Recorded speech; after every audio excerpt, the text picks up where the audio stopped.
Shrouded Fable is not seen as a great set, yet there are some cards in that set flying so far under the radar that in a PSA 10 sell for 4 to 500% more than their raw version. Here's the number one chase card. So we talk about the negatives and the positives from Shrouded Fable. The negatives are, like, the number one chase card is an earthen vessel. No one's going to be chasing an earthen vessel in 3, 4, 5 years' time. Oh my god, I'm looking everywhere for the earthen vessel. I need to get this card in my collection. Investors and collectors, I don't think, really care about the earthen vessel. The fact that an item card is the number one most expensive chase card from Shrouded Fable, that's a huge negative. And that's one of the big problems with Shrouded Fable, is it's missing a big chase card. It just doesn't have a big chase card. That's a negative. You know, for a set to be a really good investment, it usually needs a really big chase card. We see the Giratina in Lost Origin, the Gengar in Fusion Strike, even the Magikarp in Paldea Evolved, kind of to a lesser degree. Big chase card there. You know, you've got that Greninja in Twilight Masquerade, making that a strong investment. And Surging Sparks is just on another planet. It's got a few big chase cards in there. And Shrouded Fable's missing that. So that's a real problem. That's a real drawback with this set. The Earthen Vessel is $50, $60 raw and only $89 in a PSA 10. Even though the pop history is low, the population 52 PSA 10s at the moment. $60 in a PSA 9, for which there's only currently 29 PSA 9s in the world. Very new set, so I'm sure we're going to see more graded copies come along, but it's not a popular card. So I doubt the population history will ever be big. It's never going to be a sought after card. I think it's probably only the number one chase card. It was the third most expensive. It's now the number one. And it's possibly because Pokemon players, people that actually play Pokemon, they might need this for their decks. It might be a strong card in their decks, and that's why it commands a premium at the moment. But it's really not something people, investors or collectors, are going to care about down the track. That's another drawback. The number one chase card is an item card. That's really dismal. And the markup to a PSA 10 is not worth getting graded. Why would you want to grade one? Here's the Cassiopeia, the second most expensive chase card. Kind of equal second with the Pheasantipity, which we're going to look at. They're about the same price raw. But in a PSA 10, $153, $50 in a 9. If you pulled this card and graded it, there's about over a 300% markup in a PSA 10. So that's not bad. And this is probably my preferred card from this set. But it's less than $50 raw. So again, Shrouded Fable not too strong when it comes to having big chase cards. It just doesn't have it. 241 PSA 10s. Let's move on, guys, and look at a couple of other. I want to show you these cards for a reason, guys, because there's some hidden value here. Some of them are not so good, some of them are. Here's the Pheasantipity. Again, this is $42 according to eBay, $48 on TCG Player. Very similar price point to that Cassiopeia. They're very close. Where the Cassiopeia had a 300% markup from the raw price to the PSA 10, the Pheasantipity barely has any markup. $48 raw, $42 raw, $66 in a PSA 10. You're not really covering your grading and postage costs to go and get this in a 10. You're not going to make profit. If you were to buy this raw and grade it, there's no profit at the moment. It might be something you want to grade just to keep in your collection. But that's sort of the second, third, or technically the third most expensive card according to eBay in this set. It's a really nice card, but you can see, like, the third card is over $40. So this set's got some depth, which we're going to look at in a minute. Now here's a Persian. Here's the Persian. This is not one of the most expensive cards in Shrouded Fable.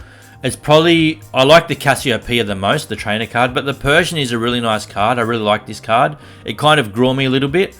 But $28 raw, this card's $114 in a PSA 10. So why Shrouded Fable is not an awesome set, while it doesn't have a big expensive chase card to get excited about, there are some cards in this set that if you did open it and pull it, in 10s, there's quite a big markup. Or if you just bought this card raw and went and got it graded, it's 400% markup from a raw price to a 10. $114 for a PSA 10.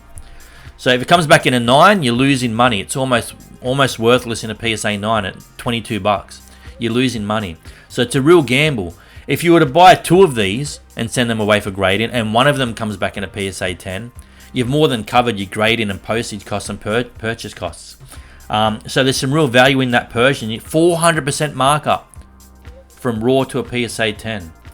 So every set, even the bad sets, have some hidden value. You just got to dig, guys. You got to dig. You got to think critically. Research yourself. Don't just listen to everyone else. Even me, if I say something's good, bad, or indifferent, take it with a grain of salt. Go away and start digging. Do your own research. Don't just listen to what the experts say and blindly follow like a sheep, guys.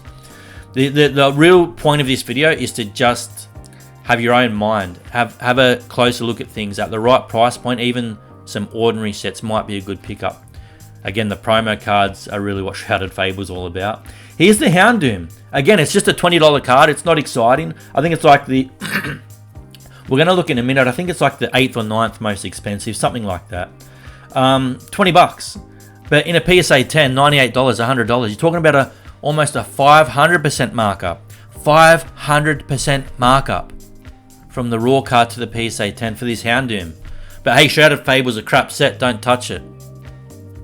I don't know, man. I can see some value here. I wouldn't mind buying a Houndoom and sending it away for getting grading. 407 PSA 10s, right?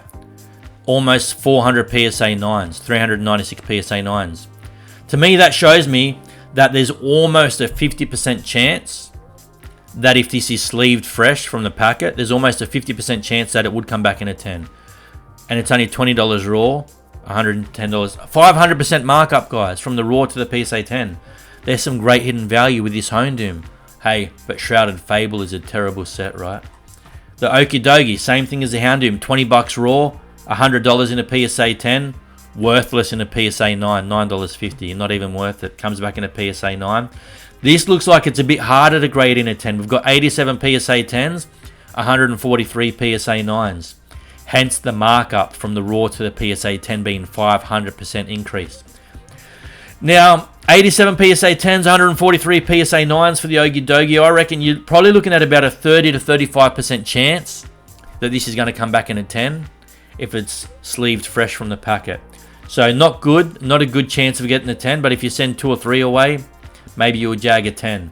But 500% markup for a ordinary card. This is like the 11th most expensive. This is not even a top 10 chase card, I don't think, the Okie Dokie. And for it to not be a top 10 chase card and you're getting $100 for a PSA 10, hey, but Shrouded Fable is a horrible set, right? Here's the top 15 chase cards on the screen, guys, of Shrouded Fable. The negatives are 3 of the top 5 chase cards in this set are an item card and 2 energy cards. Again, nobody's going to be looking for a basic darkness energy card or a basic metal energy card in 2, 3, 4 years' time. This is nothing to get excited about. It's really disappointing that 3 of the top 5 chase cards are energy cards and item cards. That's where this set really lacks any strength. But in saying that, it's got something a lot of sets don't have. It's got tons of depth. You can disagree all day long and you don't need to buy Shrouded Fable. I'll buy it here and there myself. Prioritize your investments, buy all the hot stuff, no problem. At the right price point, look at this. The top 15 chase cards in Shrouded Fable are all north of $15 raw. Now go and have a look at all the other sets that have come out. Even the sets that have really big dominant chase cards. Not many sets, and I look at them, believe me guys, I look at the numbers constantly.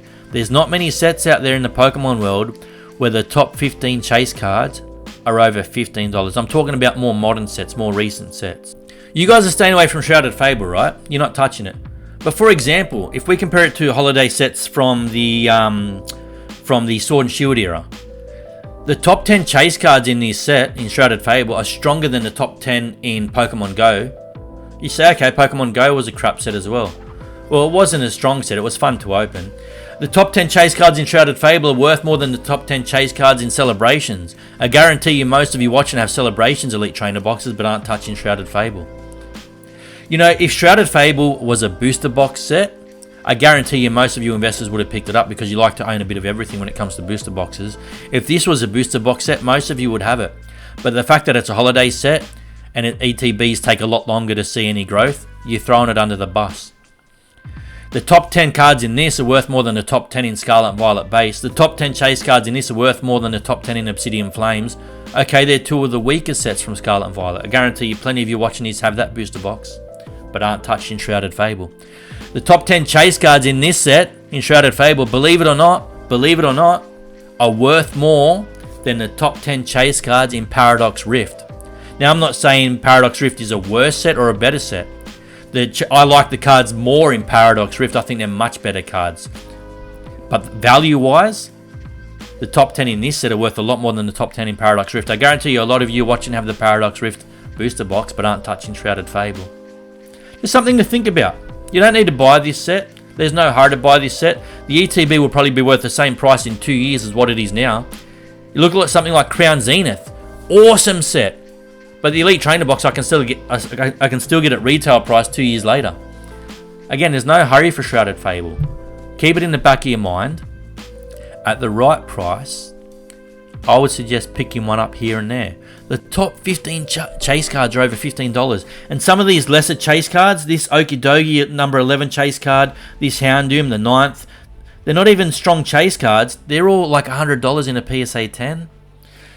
Guys, that's Shrouded Fable. It deserves more attention and more respect than what people are giving it. If it was a booster box set, you'd already own it.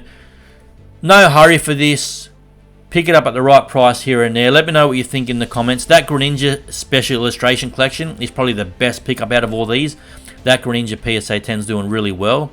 I picked one up a couple of days ago. I'll be getting a few more, but there it is there. Really good set to own. Very cheap. Put it on the shelf. Forget about it. It might not make you rich anytime soon, but there's more value in this set than what people are giving it credit for. Thanks for watching the chase card. I'll see you next time, guys. Thanks for watching. Bye. So if you like this video and you want to see part 1 where I talk about some of the sealed products from Shrouded Fable, click here. If you want to see the top 10 chase cards from the Japanese Surging Sparks, Super Electric Breaker, click here. Thanks for all your support. See you on the next video, guys. Bye.